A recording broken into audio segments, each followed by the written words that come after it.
प्यारे बच्चों, हम आपको भालू के बारे में बताते हैं। चूंकि गर्मी का मौसम है, इस मौसम में भालू ज्यादा गर्मी बर्दाश्त करके खतरनाक हो जाते हैं, लिहाजा बच्चों को इसके बारे में बताना जरूरी है। बर्फानी रीछ इंसानों के लिए किसी हद तक खतरनाक जानवर हैं और ये इस वक्त जानलेवा हमला कर सकते हैं जब कोई इंसान उनके माहौल में मुदाखलत करे। ताहम माहिरीन का कहना है कि मौसमियाती तगय्युरात यानी क्लाइमेट चेंज उन बैलवाहे की जारहियत में मजीद इजाफा कर सकता है।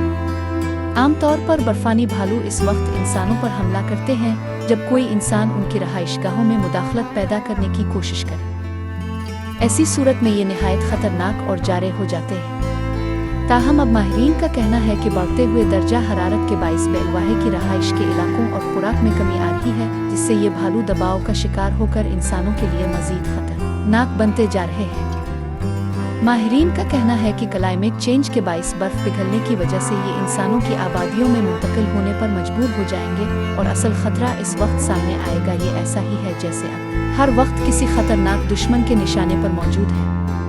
उन बैलवाहे के गुस्से में इजाफे की एक और वजह उनकी खुराक में कमी आना है। समंदरी आलूदगी के बाइस दुनिया भर के समंदरों में मछलियों की तादाद में कमी आ रही है। जवान बैलवाहे की अहम खुराक है। ग़िज़ाई किल्लत और भूख उन बैलवाहे को इंसानों पर हमला करने पर मजबूर करेगी और माहिरीन के मुताबिक एक भूखे भालू के हमले से बचना निहायत ही मुश्किल अमल होगा। अमेरिका के चूलो जैकल्स के माहिर जंगली हयात टोडेटवुड का कहना है कि सना 2000 के बाद बैलवाहे के इंसानों पर हमलों के वाक़यात में इजाफा हुआ है।